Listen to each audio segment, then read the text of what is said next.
पति की लाश पड़ी हुई थी और मेरी सास ने मुझे मारकर घर से निकाल दिया। मैं रोती हुई जा रही थी कि अचानक मेरी नज़र एक औरत पर पड़ी जो गोद में बच्चा उठाए चिल्ला रही थी कि कोई मेरी मदद करो वरना बच्चा मर जाएगा। मेरे पास उस वक्त 1000 के नोट थे। मैंने उसे दे दिया। वो खुशी से मुझे दुआएं देती हुई बोली, बेटी तू वापस अपने घर चली जा, तुझे ऐसी खुशी मिलेगी जो आज तक कभी किसी औरत को ना मिली होगी। मैं हैरान हुई कि भला मुझे क्या मिल सकता है, पर उस औरत की बात सुनकर मैं वापस अपने ससुराल आई। पर जैसे ही मेरी नज़र मेरे पति की लाश पर पड़ी तो मेरे सर पर तो आसमान ही टूट पड़ा। मेरे पति आज रोज से जल्दी अपने काम से घर आ गए थे। मैंने उनसे कहा, जल्दी से नहा लीजिए, तब तक मैं खाना लगा देती हूँ। मैं और मेरी सास खाना खा चुके थे, सिर्फ मेरे पति ही बचे थे। मैं किचन में गई और जल्दी से फ्रिज खोली तो दोपहर की बची हुई सब्जी थी। मैंने जल्दी से उसे गर्म किया और साथ में ताज़ी रोटियां भी बना ली। उसके बाद मैंने चूल्हे पर चाय के लिए पानी चढ़ाया, क्योंकि हम सबकी आदत थी खाने के तुरंत बाद हम लोग चाय पीते थे। मैं खाना लेकर बाहर आ गई। मेरे पति और सास चौकी पर बैठे हुए थे। मैंने खाना लाकर अपने पति के सामने रख दिया। वो खाना खाने लगे। हम सबके चेहरे पर एक खामोशी थी, जबकि मेरी सास के चेहरे पर एक अजीब सी मुस्कुराहट थी जो मुझे कुछ गलत होने का संदेशा दे रही थी। लेकिन मैंने इस ख्याल को झटक दिया। मैं नहीं जानती थी कि मेरी ज़िंदगी में आगे कौन सा तूफान आने वाला है। मैं उठकर किचन में आई तो देखा तो चाय उबल चुकी थी। मैंने चाय कप में छानी और ट्रे उठाकर बाहर निकल गई, लेकिन आगे का मंजर देखकर मेरे हाथ से ट्रे नीचे गिर गया और जैसे लगा किसी ने मेरी जान निकाल दी हो। मेरे पति चौकी पर लेटे हुए थे और ज़ोर ज़ोर से अपना सीना मसल रहे थे। मेरी सास घबराकर उनके हाथ पैर मल रही थी और साथ साथ कह रही थी, क्या हुआ अजीत, तुझे क्या हुआ, कुछ तो बता। मेरी सास चिल्ला चिल्ला कर रो रही थी। उनकी हालत देखकर मैं भी भागते हुए अपने पति के पास आई और उन्हें देखकर मैं भी चिल्लाने लगी। मेरे पति का सारा जिस्म नीला पड़ गया था और उनके मुंह से सफ़ेद झाग निकल रहा था। वो अपना गला पकड़कर बिन पानी मछली की तरह तड़प रहे थे। इससे पहले कि मैं कुछ समझती या किसी को मदद के लिए बुलाती कि अचानक मेरे पति का जिस्म सूख कर कांटा हो गया और उनकी आंखों की पुतलियां भी बेजान हो गईं। 2 मिनट में मेरी पूरी दुनिया खत्म हो चुकी थी। मेरे पति मुझे और अपनी माँ को अकेला छोड़कर इस दुनिया से जा चुके थे। मेरे सब कुछ मेरे पति ही थे। उनके इस तरह अचानक मौत ने मुझे दहलाकर रख दिया। मैं बिल्कुल खाली हाथ रह गई थी। उनके अलावा मेरे आगे पीछे कोई नहीं था।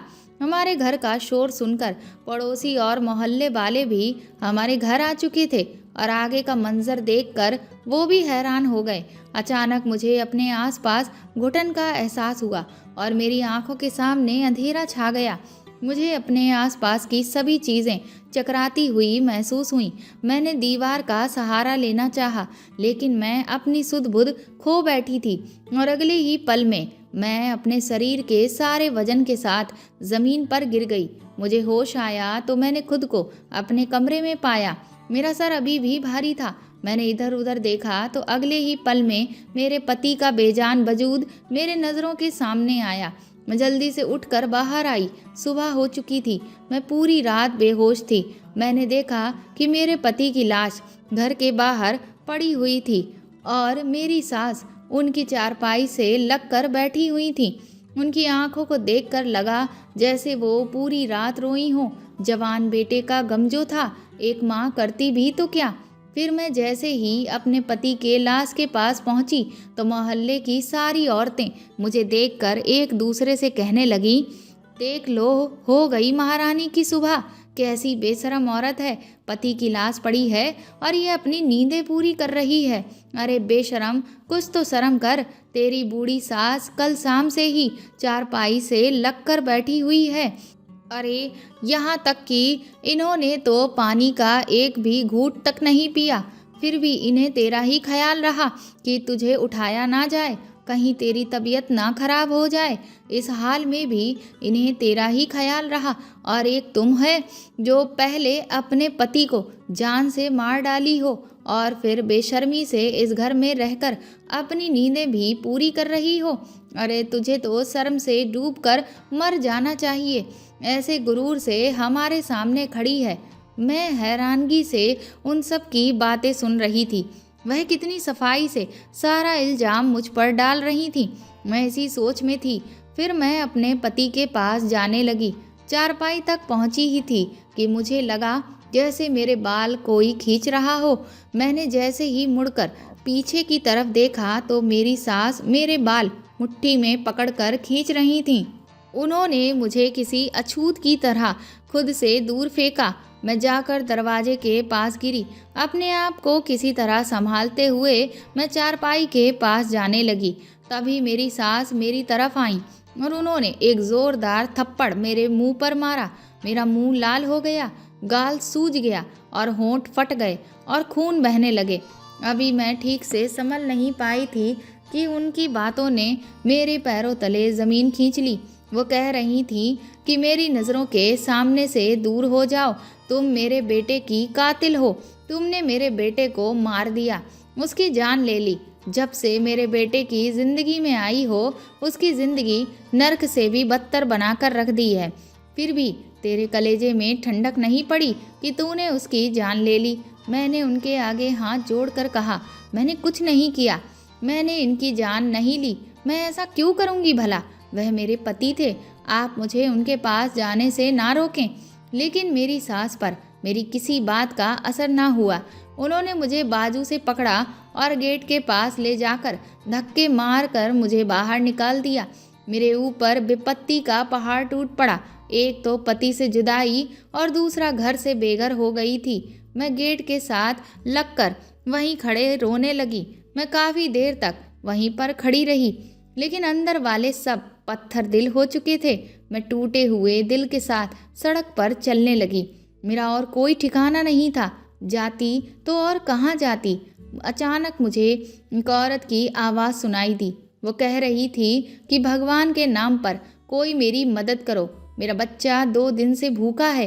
कोई तो मेरी मदद करो, कोई तो मुझ पर रहम करो।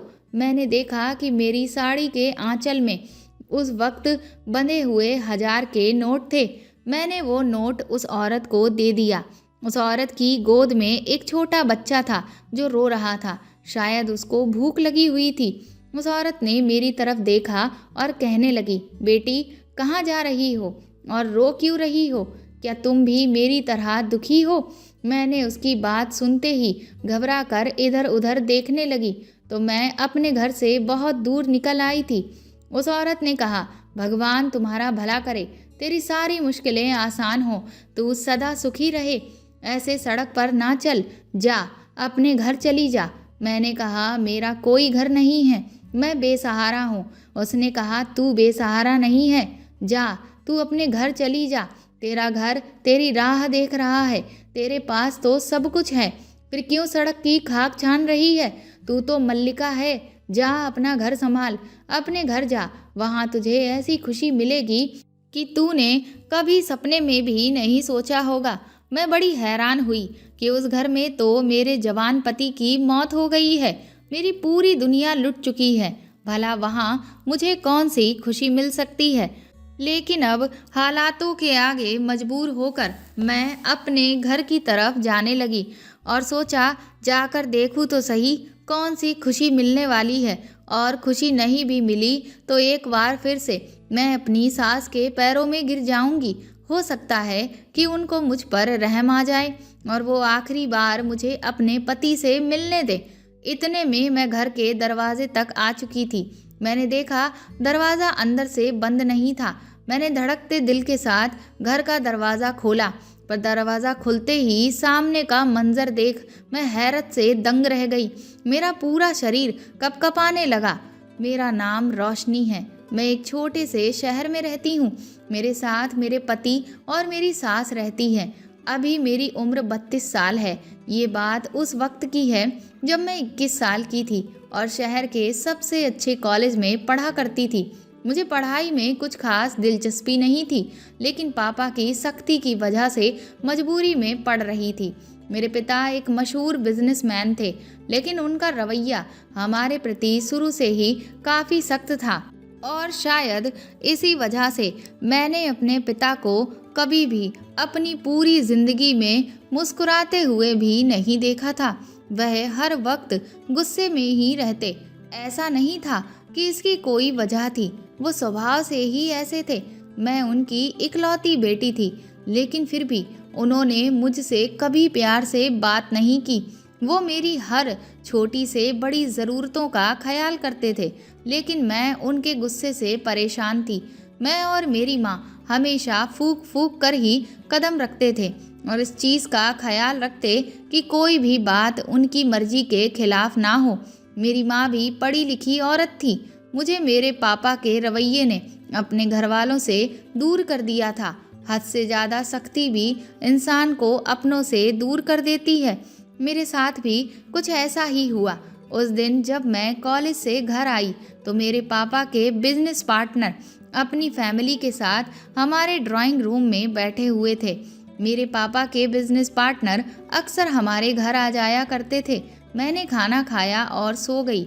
शाम को सोकर उठी तो माँ ने बताया कि तुम्हारे पापा ने तुम्हारी शादी अपने बिजनेस पार्टनर के बेटे आशुतोष से तय कर दी है और अगले कुछ दिनों में तुम्हारी सगाई होने वाली है और उसके बाद शादी।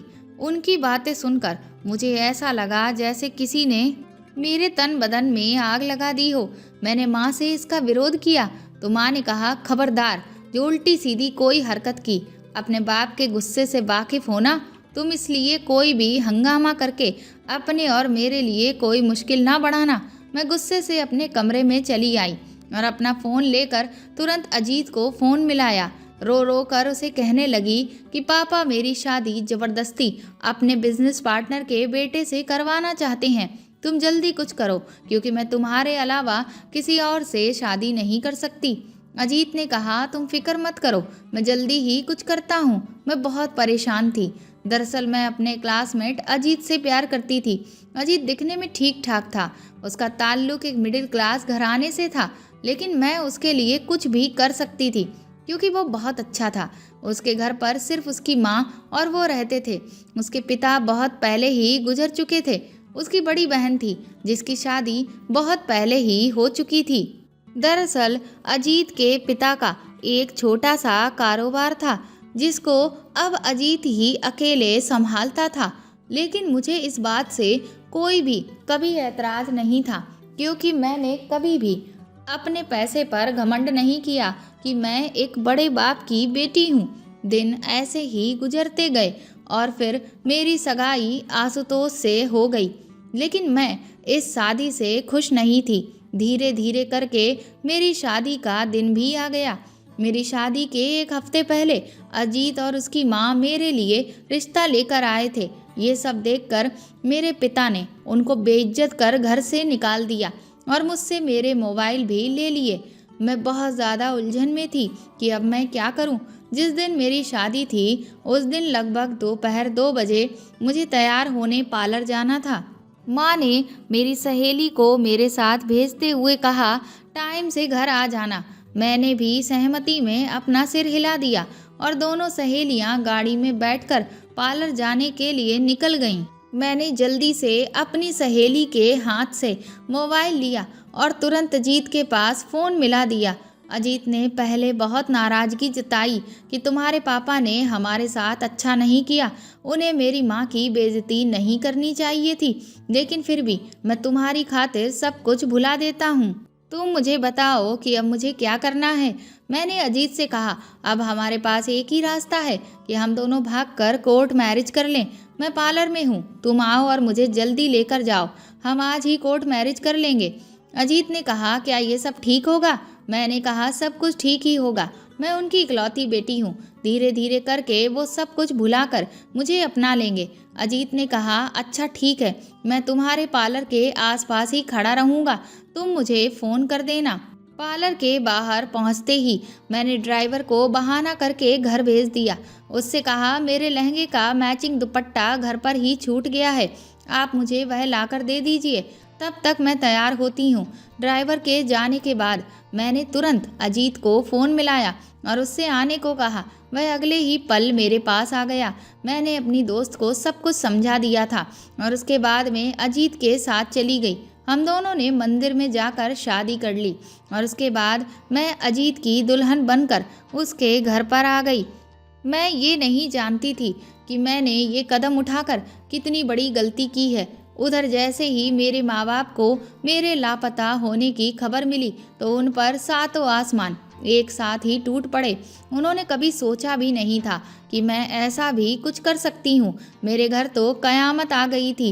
मेरे पापा उसी वक्त मुझे जान से मारने के लिए निकले, लेकिन माँ ने उनका पैर पकड़कर कहा, इतना गुस्सा मत करिए, वह हमारी इकलौती बेटी है। भले ही आप उसे माफ़ ना करें, लेकिन उसे बख्श दें, उसके साथ ऐसा कुछ भी ना करें। उसके बाद माँ के लाख समझाने के बाद ही पापा किसी तरह से माने। मुझे अजीत के घर आए हुए अब 1 हफ्ता हो गया था, लेकिन मेरे मायके में खामोशी थी। मैं ये ना समझ सकी कि तूफान के आने के पहले हर तरफ ऐसी ही खामोशी ही होती है। मैं सुकून से अपने ससुराल में ज़िंदगी गुजार रही थी। मेरी सास बहुत अच्छी थी, ज़िंदगी बहुत अच्छे से मेरी गुजर रही थी। मैंने अपनी पढ़ाई भी छोड़ दी थी, लेकिन अजीत ने अपनी पढ़ाई जारी रखी और इसके साथ ही साथ वो अपना काम भी करते थे। मेरी सास आस पड़ोस के कपड़े सिलाई करती थी। मैंने भी उनके साथ रहते रहते सिलाई सीख ली थी। मेरे ससुराल वालों की स्थिति बहुत अच्छी नहीं थी। मुझे शुरू में कुछ परेशानियां हुई, लेकिन धीरे धीरे मैंने यहाँ एडजस्ट कर लिया था। इसी तरह हमारी शादी को 6 महीने गुजर गए। मुझे महसूस हुआ कि मेरी सास का रवैया मेरे साथ कुछ अजीब सा होता जा रहा है। वो बार बार मुझसे कहती कि अब तुम्हें अपने माँ बाप से मिलने के लिए चले जाना चाहिए, क्योंकि तुम उनकी इकलौती बेटी हो। वह तुम्हें याद करते होंगे और अब तक तो उन लोगों ने तुम्हें माफ़ भी कर दिया होगा। लेकिन मेरे अंदर इतनी हिम्मत ही नहीं थी कि मैं अपने बाप के गुस्से का सामना कर पाती। उनकी बातों पर मैं हर बार कोई ना कोई बहाना करके टाल देती। खैर, दिन गुजरते जा रहे थे। अजीत का रवैया भी मेरे प्रति कुछ अजीब सा होता जा रहा था। मैं उनके रवैये के बारे में पूछना चाहती थी, फिर सोचा हो सकता है काम का प्रेशर ज़्यादा हो, इसीलिए ये परेशान हो। उस दिन भी हर रोज़ की तरह अजीत नाश्ता करके अपने काम पर चले गए थे। पीछे से मैंने अपने सारे काम निपटाए और सुकून से बैठ गई, क्योंकि अब मेरे पति को घर रात को ही आना था।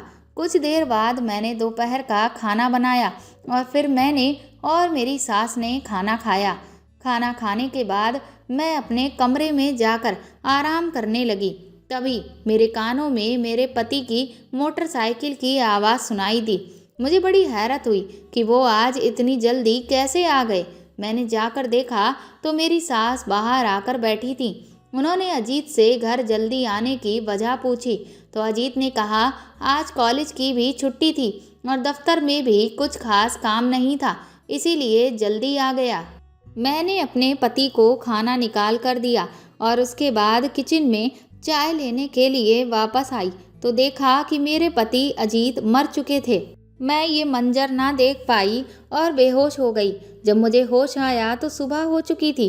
मैं अपने मरे हुए पति के पास जाना चाहती थी तो मेरी सास ने मुझे ये कहकर उनके पास न जाने दिया कि तुम कातिल हो, और यही कहकर उन्होंने मुझे घर से बाहर निकाल दिया। मैं रोते हुए सड़क पर चलती जा रही थी, तभी मेरे कानों में एक औरत की आवाज़ आई। मुझे मदद की ज़रूरत थी। मैंने उसकी मदद की तो उसने मुझे दुआएं देते हुए घर जाने को कहा और साथ में ये भी कहा कि घर जाने के बाद तुझे ऐसी खुशी मिलेगी जो आज तक किसी भी औरत को ना मिली होगी।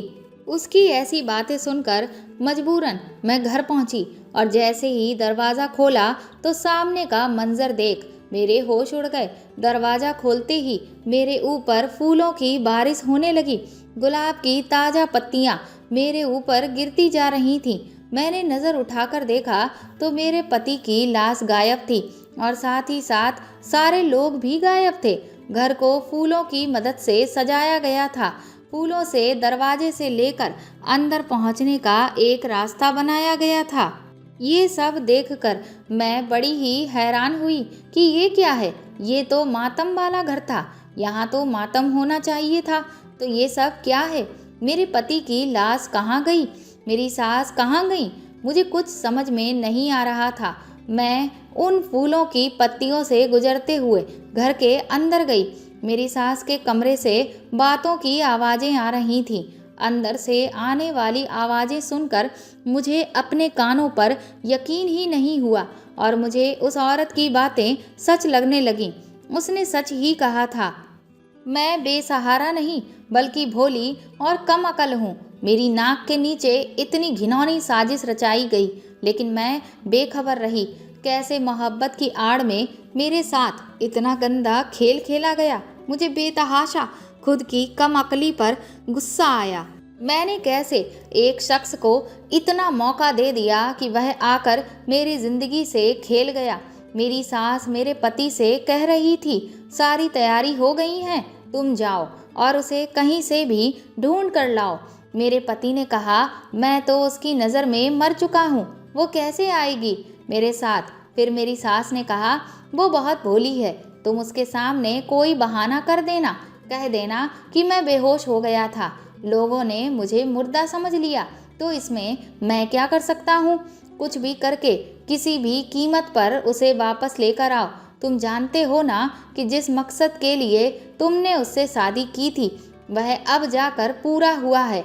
अब उसे ऐसे तो हम लोग जाने नहीं दे सकते हैं ना। कितना इंतज़ार किया था मैंने इस दिन का। मैं कितनी खुश हुई थी जब तूने मुझे आकर बताया कि तुमने एक बहुत अमीर लड़की को अपने जाल में फंसा लिया है। लेकिन मुझे क्या पता था कि उसका खड़ूस बाप इतना सख्त होगा। जब तुम दोनों भागे तो मैं यही समझी कि वह अपनी इकलौती औलाद को माफ़ कर देगा, लेकिन नहीं, उस बुढ़े ने तो सारा प्लान ही चौपट कर दिया। और इसको देखो, लैला कहीं की तुम्हारे से चिपक कर ही बैठ गई। मैंने तो तुम्हारी मौत का ड्रामा इसलिए ही रचाया था कि उस पर इल्ज़ाम लगाकर उसे घर से निकाल दूंगी, क्योंकि उसके मायके से तो एक फूटी कौड़ी भी नहीं मिलनी थी। हम कब तक उसे मुफ्त में रोटियां खिलाते रहते। इसीलिए मैंने जानबूझकर तेरे खाने में बेहोशी की दवा मिलाई और स्प्रे से झाग भी लगा दी। और खून का क्या, जरा सा कट लगा और तेरे नाक और मुंह खून से भर गए। मैं हैरत से खड़ी उनकी बातें सुन रही थी। अभी और क्या क्या सुनना मुझे बाकी था। अगली बात सुनकर तो जैसे मेरे ऊपर कयामत ही टूट पड़ी थी। पहले तो बस छोटे मोटे झटके थे। मेरी सास की अगली बात ने मेरे जिस्म से जान निकाल दी। मैं बेतहाशा फर्श पर गिर पड़ी। मेरे पति और सास ने कुछ गिरने की आवाज़ सुनकर दरवाजे की तरफ देखा तो उनके चेहरे पर खौफ के साए मंडराने लगे। उन्होंने मुझे उठाकर बिस्तर पर लिटाया और जब मुझे होश आया तो मेरा पति अजीत कमरे में बेचैनी से टहल रहा था। मैं तुरंत उठी और कहा, मुझे अपने माँ बाप के घर जाना है। मैं उनकी कोई भी बात सुने बगैर बाहर की तरफ बढ़ गई और अपने मम्मी पापा के घर जाने लगी। वहाँ पहुँची तो वहाँ पर पता चला कि मेरे पापा एक हफ्ते पहले ही इस दुनिया से चल बसे और अपनी पूरी प्रॉपर्टी मेरे नाम पर कर गए। मेरी माँ मुझे देखते ही मेरे गले लगकर रोने लगी। यही हाल मेरा भी था। दरअसल अजीत ने मुझसे दौलत के लालच में आकर शादी की थी। पहले तो सब ठीक रहा, लेकिन जब उन्हें पता चला कि मेरे पापा गुस्से में मुझे फूटी कौड़ी नहीं देने वाले तो उनका दिल मेरी तरफ से खट्टा हो गया। दोनों माँ बेटे मुझे निकालने की वजह ढूंढने लगे और जब उन्हें कोई वजह ना मिली तो फिर अपने मरने का ड्रामा ही रच बैठे और मेरे ऊपर इल्ज़ाम लगाकर मुझे घर से बाहर कर दिया। पर मेरे घर से जाते ही उन्होंने किसी से ये खबर सुनी कि मेरे पापा मर गए और अपनी पूरी प्रॉपर्टी मेरे नाम कर गए। तो ये खबर सुनते ही मेरा पति उठकर बैठ गया। मोहल्ले वाले कुछ तो डर गए और कुछ ने वजह जानने की कोशिश की तो उन्हें ऐसा महसूस कराया गया कि उसे तो कुछ याद ही नहीं। सबने यही समझा कि हमारी ही गलती है, हमने बेहोशी को मौत समझ लिया। एक एक करके सारे लोग वहाँ से चले गए। मेरी सास और मेरे पति प्रॉपर्टी के लालच में अब मुझे घर वापस लाना चाहते थे ताकि मेरी पूरी प्रॉपर्टी अपने नाम करवा सकें, और इसीलिए उन्होंने मुझे खुश करने के लिए मेरे स्वागत का पूरा इंतज़ाम किया। लेकिन मैंने भी फैसला कर लिया था कि मैं उन्हें कभी माफ़ नहीं करूँगी। शाम होते ही मेरे पति और मेरी सास मेरे घर आए और मुझसे माफ़ी मांगने लगे, लेकिन मुझ पर उनकी किसी भी बात का कोई असर नहीं हुआ। वह मायूस लौट गए। कुछ दिन बाद मुझे पता चला कि मेरी सास को उनके किए की सज़ा मिल गई और उनके पूरे शरीर में फालिस मार गई है। अजीत की भी हालत बहुत ख़राब थी। उसकी हालत देखकर मेरा दिल खून के आंसू रोता था। चाहे उसने मेरे साथ जो भी किया, लेकिन वो मेरी मोहब्बत था, इसलिए ना चाहते हुए भी मैंने उसे माफ़ कर दिया। मेरी सास और मेरे पति दोनों बहुत बदल गए हैं। उनकी ज़िंदगी से दौलत की हवस ख़त्म हो चुकी है। 2 साल बाद भगवान ने मुझे एक खूबसूरत बेटा दिया और मैं हंसी खुशी अपनी ज़िंदगी जी रही हूँ। दौलत की लालच इंसान को अंधा कर देती है। वो संभल तो जाता है, मगर ठोकर लगने के बाद। तो दोस्तों, आपको ये कहानी कैसी लगी कमेंट करके ज़रूर बताएं, और प्लीज़ इस कहानी को ज़्यादा से ज़्यादा शेयर और लाइक करें। साथ ही आप चाहें तो मुझे सुपर थैंक्स भी दे सकते हैं। अगर आप चैनल पर नए हैं तो सब्सक्राइब करके बेल आइकन ज़रूर दबा दें, ताकि आगे भी मैं आपको ऐसी ही अच्छी कहानियाँ सुनाती रहूँ। Thank you.